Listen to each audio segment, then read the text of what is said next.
Ferien auf dem Land. Freitag, der 1. Juli. Liebes Tagebuch, letzten Samstag hatte ich Geburtstag. Es war eine Katastrophe. Ich hatte mir ein paar Inlineskates gewünscht. Aber weißt du, was ich dann zum Geburtstag bekommen habe? Wanderschuhe. Mit denen kannst du auf dem Land spazieren gehen, hat meine Mutter gesagt. Ich hasse aber das Land. Da hat sie gesagt, Hanna, du bist wirklich nie zufrieden. Ist doch klar, denn ich wollte Inlineskates und doch keine Wanderschuhe. Und dann ist keiner meiner Freunde zu meiner Geburtstagsparty gekommen. Es sind nämlich Sommerferien und alle sind am Meer, in den Bergen oder im Ausland. Sogar meine beste Freundin Claudia ist weggefahren. Nur ich bin zu Hause geblieben. Allein mit meinen Eltern und mit meinem Bruder Matthias. Er ist 12 Jahre alt, 2 Jahre jünger als ich. Und ich kann ihn nicht ausstehen. Er geht mir einfach auf den Geist. Warum konnte er nicht mit seinen Freunden ins Ferienlager fahren? Zu meinem Geburtstag hat er mir dieses Tagebuch geschenkt. Ein echt blödes Geschenk. Ich schreibe nur Tagebuch, weil ich mich langweile. Der Sommer wird schrecklich. Samstag, der 2. Juli. Liebes Tagebuch, morgen fahren wir nach Wollingen. Das ist ein gottverlassenes Dorf im Nirgendwo, 20 Kilometer von unserer Stadt entfernt. Mama und Papa wollen dorthin ziehen. Sie haben keine Lust mehr, inmitten von Verkehrslärm und Autoabgasen zu leben. Matthias freut sich, dass wir wegfahren. Er hat seinen Rucksack schon gepackt. Er hat Nägel, einen Hammer, eine Säge, ein Seil, eine Decke, eine Trinkflasche, eine Lupe, Streichhölzer und 3 Dosen Fleisch eingepackt. Er nennt mich Freitag. Wie im Buch Robinson Crusoe. Ich halte das nicht aus. Ich habe keine Lust, Robinson Crusoe zu spielen. Und auf dem Land leben will ich auch nicht. Aber mich hat ja niemand gefragt.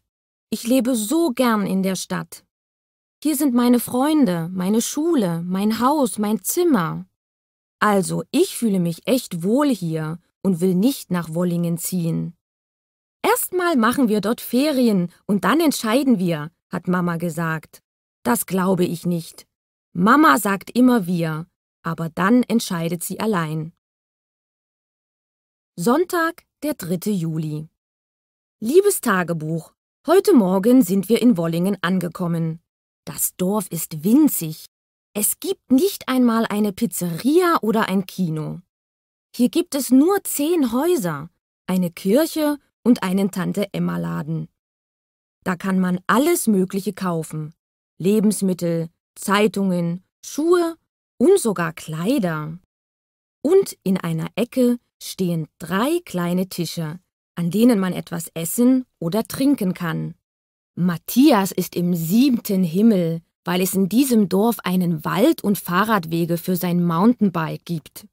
Außerdem einen kleinen See mit so einem komischen Gutshaus von einem Grafen. Sofort nach unserer Ankunft ist er in den Garten gelaufen. Und dann hat er gerufen, »Ich habe ihn gefunden! Ich habe ihn gefunden!« »Was hast du gefunden?« hat Papa gefragt. »Na, den richtigen Baum für mein Baumhaus«, hat Matthias geantwortet. Statt böse zu werden, wurde Papa ganz aufgeregt.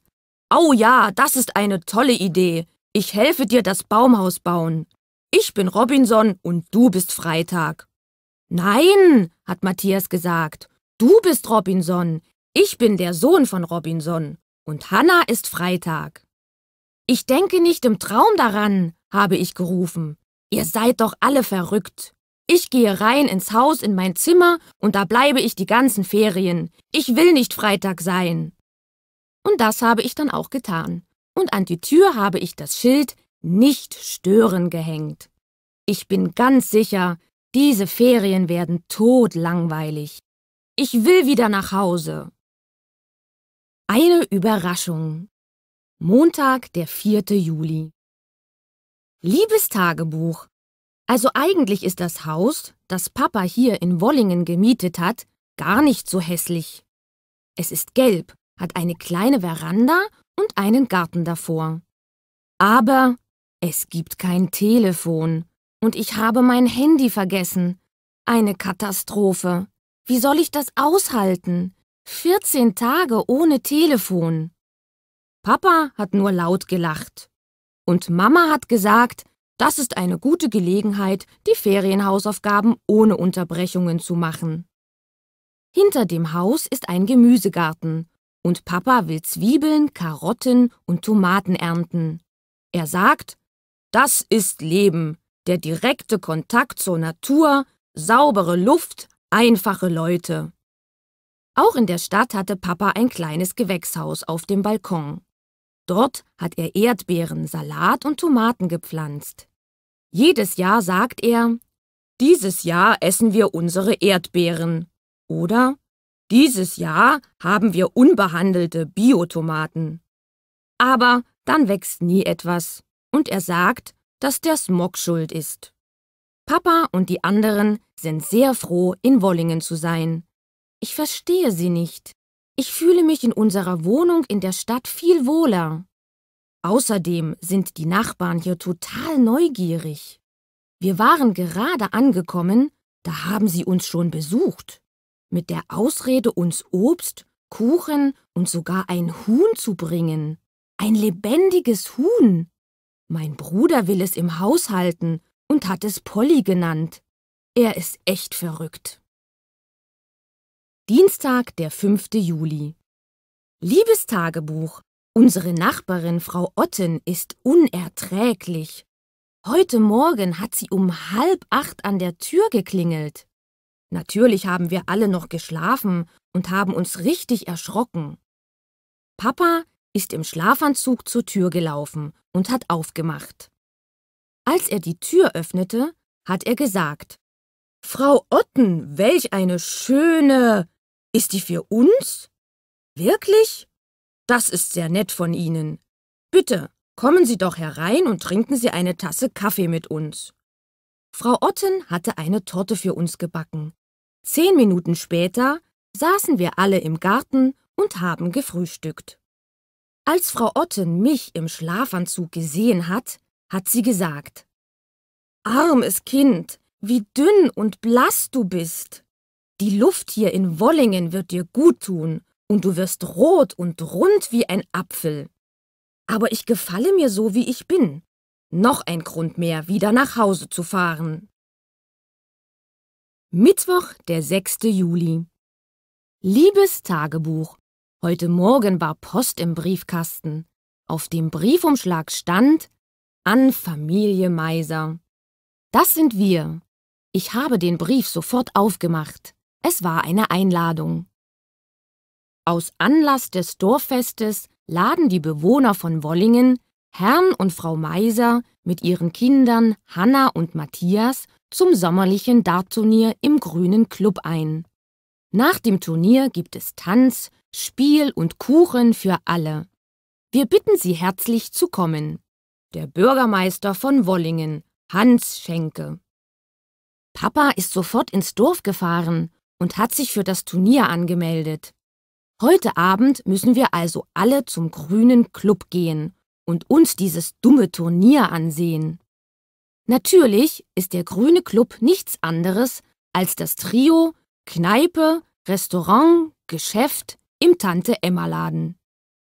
11 Personen machen bei dem Turnier mit. Praktisch die gesamte Dorfbevölkerung. Papa glaubt, dass er gewinnt.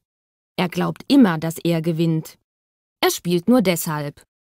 Naja, auf jeden Fall bin ich froh mitzugehen, denn im Tante-Emma-Laden gibt es ein öffentliches Telefon und ich kann endlich meine Freundin Claudia anrufen. Sie fehlt mir wahnsinnig. Donnerstag, der 7. Juli.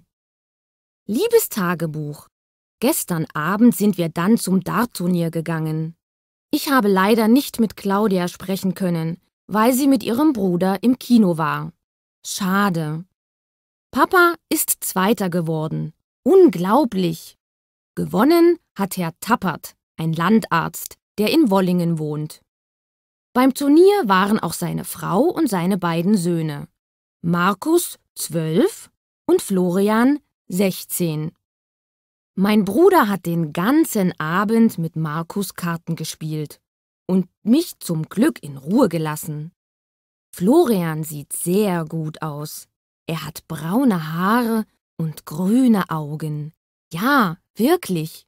Als ich ihn gesehen habe, bin ich ganz blass vor Aufregung geworden. Mein Puls war bestimmt auf 180. Und dann, wie peinlich. Mein Vater hat mich ihm vorgestellt und gesagt, das ist meine kleine Hanna.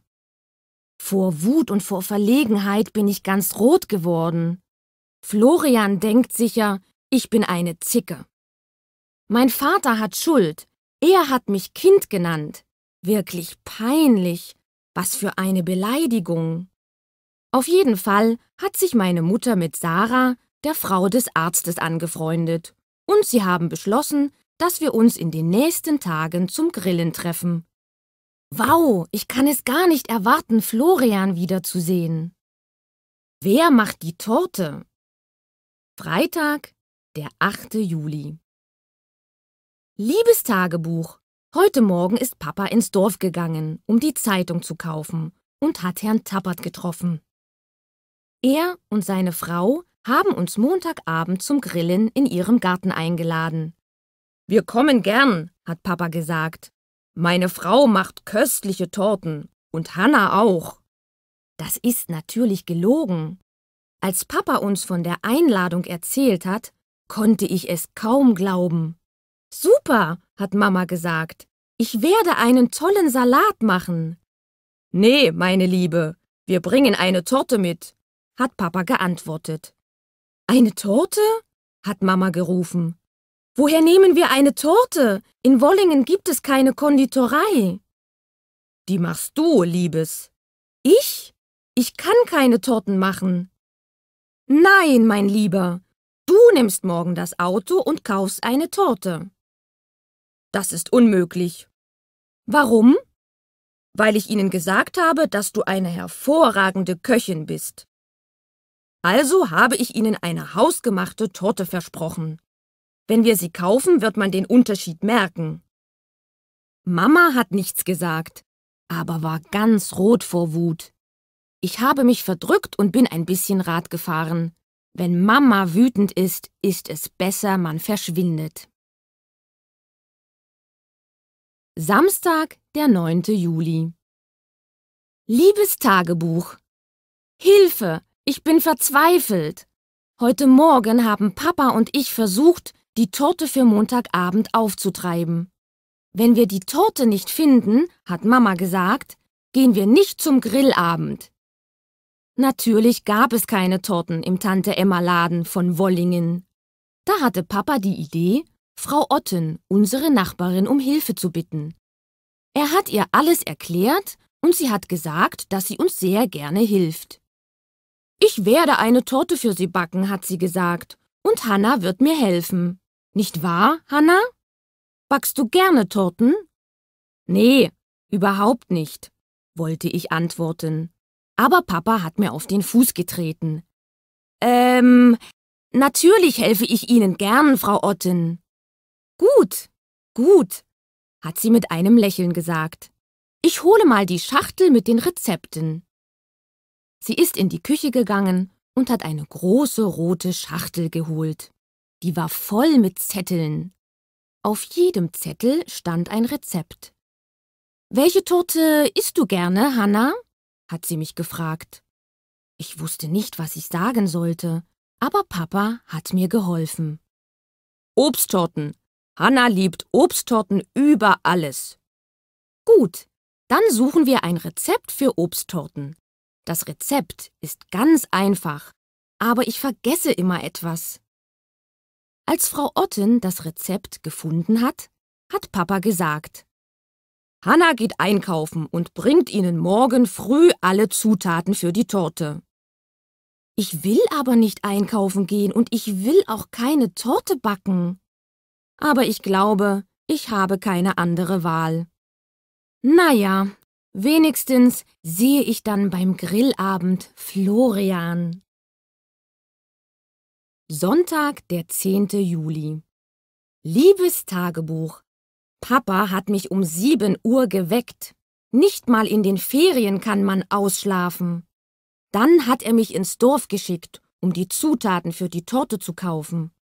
Der Tante-Emma-Laden in Wollingen ist auch am Samstag geöffnet. Er war voller Leute. Obsttorte. Zutaten für den Teig: 50 Gramm Mehl, 100 Gramm Zucker, 100 Gramm Butter, 50 Gramm gehackte Nüsse, 2 Eigelb, 3 Esslöffel Milch. Zutaten für den Belag: 1 Liter Puddingcreme, 4 Aprikosen, ein halbes Kilo grüne Weintrauben, ein halbes Kilo blaue Weintrauben, 10 Gramm Erdbeeren, 10 Gramm Himbeeren, Tortenguss, Schlagsahne. Zubereitung: Mehl, Zucker und gehackte Nüsse in eine Schüssel geben. Die Butter in kleinen Stücken, das Eigelb und die Milch dazugeben und alles gut mischen. Den Teig in eine Kuchenform geben und im Ofen 20 Minuten backen. Abkühlen lassen. Mit der Puddingcreme und den klein geschnittenen Früchten dekorieren. Mit Schlagsahne servieren. Im Laden musste ich warten, bis ich an der Reihe war, und da habe ich mir einfach ein Sahnetörtchen gegönnt. Plötzlich habe ich eine Stimme gehört. »Hallo Hanna!« Ich habe mich umgedreht und da stand doch tatsächlich Florian hinter mir. Er hat gelächelt und gesagt: »Hallo Hanna, wir sehen uns morgen Abend.« »Gut«, habe ich mit vollem Mund geantwortet.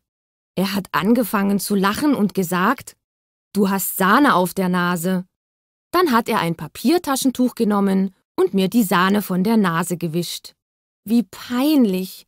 So sehr habe ich mich noch nie in meinem Leben blamiert. Das erste Mal. Montag, der 11. Juli. Liebes Tagebuch, es ist unglaublich. Papa hat mich wieder um 7 Uhr geweckt. In Wollingen hat man keine ruhige Minute. »Frau Otten wartet auf dich«, hat Papa gesagt. »Hier auf dem Land stehen die Leute mit den Hühnern auf.« »Und deshalb will ich so schnell wie möglich wieder in die Stadt zurück«, habe ich geantwortet. »Na los, komm schon. Morgenstund hat Gold im Mund. Geh schnell zu Frau Otten und sei bitte nett zu ihr.« Als ich bei Frau Otten ankam, war alles schon fertig. Auf dem Küchentisch standen 2 Torten, eine große und eine kleine. Wahrscheinlich hatte sie nachts gebacken. 2? habe ich gefragt. »Ja, die kleine kannst du mit deiner Familie zum Frühstück essen. Dann könnt ihr mir sofort sagen, ob sie gelungen ist.« Abends. Liebes Tagebuch, ich bin total happy. Ich muss dir unbedingt erzählen, was beim Grillabend passiert ist. Frau Ottens Torte war der volle Erfolg. Alle haben gesagt, dass Mama eine sehr gute Köchin ist. Nein, aber das ist nicht der Grund, warum ich so glücklich bin. Markus, Florians Bruder, hatte Fieber. Also waren wir die ganze Zeit in seinem Zimmer und Matthias hat uns nicht eine Sekunde in Ruhe gelassen. Aber als wir wieder zu Hause waren, habe ich einen Zettel in meiner Jackentasche gefunden. Übermorgen gehen meine Freunde und ich zum Baden an den See. Hast du Lust mitzukommen? Das wäre echt klasse. Ich warte um 16 Uhr auf dem Marktplatz auf dich. Tschüss, Florian. Wow, eine Einladung. Zum ersten Mal von einem Jungen. Vielleicht bekomme ich jetzt auch bald SMS und Mails von ihm. Oder Florian schickt mir eine Freundschaftseinladung für sein Facebook. So ein Mist, dass ich hier kein Internet habe. Und mein Handy ist in der Stadt. Ich muss doch alles Claudia erzählen. Mittwoch um 16 Uhr. Noch 2 Tage. Eine Ewigkeit. Dienstag, der 12. Juli. Liebes Tagebuch, mittlerweile kennen uns schon alle im Dorf. Heute Morgen haben wir sogar eine Einladung vom Grafen von Wollingen erhalten. Zum Kaffeetrinken morgen Nachmittag in seinem Gutshaus. Mama war ganz von den Socken. Ich will aber nicht dahin gehen und den Nachmittag mit einem alten Knacker verbringen. Ich habe doch mein Date mit Florian. Nein, ich gehe nicht zum Grafen. Aber Mama sage ich das erst in letzter Minute. Papa und ich sind in der Gegend herumgefahren, um uns Häuser zum Kaufen anzusehen. Dabei will ich gar nicht hierher ziehen und alle meine Freunde verlassen, auch wenn Florian wirklich nett ist. Zum Glück war ein Haus zu groß, das andere zu klein, das dritte zu teuer und das vierte hatte keinen Garten. Also hat Papa nichts Interessantes gefunden. Ich bin echt froh darüber. So habe ich noch etwas mehr Zeit zum Nachdenken. Mittwoch, der 13. Juli. Liebes Tagebuch, ich bin allein zu Hause. Die anderen sind alle beim Grafen zum Kaffee trinken. Mama war sehr aufgeregt. Heute Morgen hat sie Papa gebeten, sie in die Stadt zu fahren, weil sie sich ein elegantes Kleid für die Einladung beim Grafen kaufen wollte. Aber schließlich hat sie dasselbe angezogen, das sie auf der Hochzeit von Tante Rosemarie getragen hat. Matthias sah wirklich komisch aus. Er trug einen Bläser mit Fliege und seine Haare waren mit Gel zurückgekämmt. Mama war zuerst sauer auf mich, weil ich nicht mitkam. Aber dann hat sie nachgegeben und um 3 Uhr waren alle aus dem Haus. Jetzt ist es gleich 4 und ich weiß immer noch nicht, was ich anziehen soll. Egal, jetzt muss ich aber los. Florian wartet auf mich. Abends. Liebes Tagebuch, Florian und ich sind an den See gegangen. Das Wasser war warm und wir haben gebadet. Er hat mich gefragt, ob ich tauchen kann. Natürlich. Und als ich mit dem Kopf unter Wasser war, hat er mich geküsst. Ich habe mich so erschrocken, dass ich richtig viel Wasser geschluckt habe. Fast wäre ich ertrunken. Wie peinlich.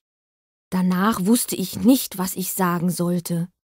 Keiner von uns beiden hat geredet. Dann hat Florian mich nach Hause gebracht und als wir uns verabschiedet haben, hat er mich gefragt, »Sehen wir uns morgen?« »Ich weiß nicht, ob ich Zeit habe«, habe ich gesagt. »Und übermorgen?« »Ich weiß nicht. Wir hören voneinander«, habe ich gesagt. »Na dann, mach's gut, Hanna«, hat er gesagt. Ich bin wirklich doof. Ein Junge, der mir gefällt, möchte mit mir ausgehen und ich antworte, wir hören voneinander. Wie können wir voneinander hören, wenn ich gar kein Handy habe? Ich bin noch dümmer, als die Polizei erlaubt. Vielleicht hat Papa doch recht. Ich bin noch ein Kind. Mama, Papa und Matthias sind nach mir nach Hause gekommen und haben mir eine komische Geschichte erzählt. Sie waren auch sonst sehr komisch. Das sind sie überhaupt in letzter Zeit.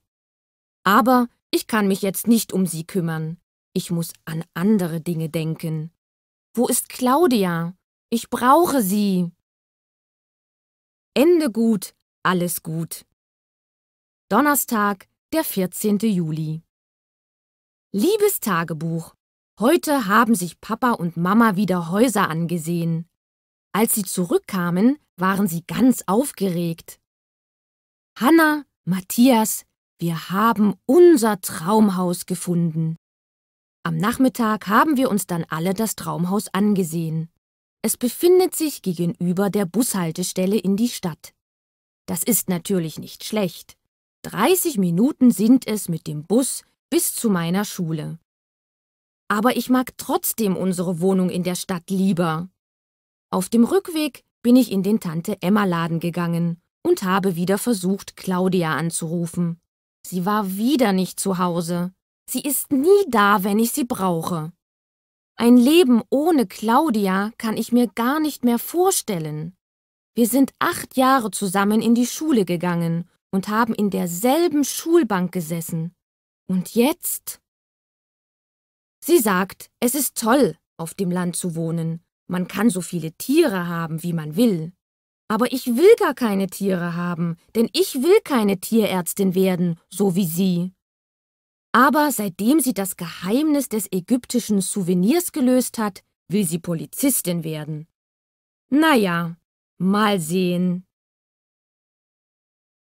Auf der Rückfahrt. Liebes Tagebuch, heute gegen 6 Uhr sind Mama und Papa wieder weggegangen. Als sie zurückkamen, hat Mama angefangen, ganz schnell die Koffer zu packen. Papa hat gesagt, »Los, Kinder, wir fahren zurück in die Stadt.« »Warum denn?« habe ich gefragt. »Mama und ich müssen eine Menge Dinge erledigen. In einem Monat ziehen wir endgültig nach Wollingen.« »Wieso?« »Nee, ich komme nicht mit«, habe ich gerufen. »Wohin kommst du nicht mit? In die Stadt oder nach Wollingen?« Ich war wirklich durcheinander und wusste nicht, was ich antworten sollte. Ich will jetzt nicht in die Stadt zurück, denn vielleicht habe ich zum ersten Mal einen Freund. Ich will aber auch nicht weg aus der Stadt und Claudia und meine Clique verlieren. So ein Chaos. Mama sagt, dass ich eben nie weiß, was ich will. Papa sagt, dass das mit 14 Jahren normal ist. Auf jeden Fall ist es mir gelungen, Florian eine Nachricht zu schreiben und sie in seinen Briefkasten zu stecken. Ich habe ihm meine Handynummer gegeben. Hoffentlich ruft er mich an. Und wenn er es nicht macht, dann werde ich es eben machen.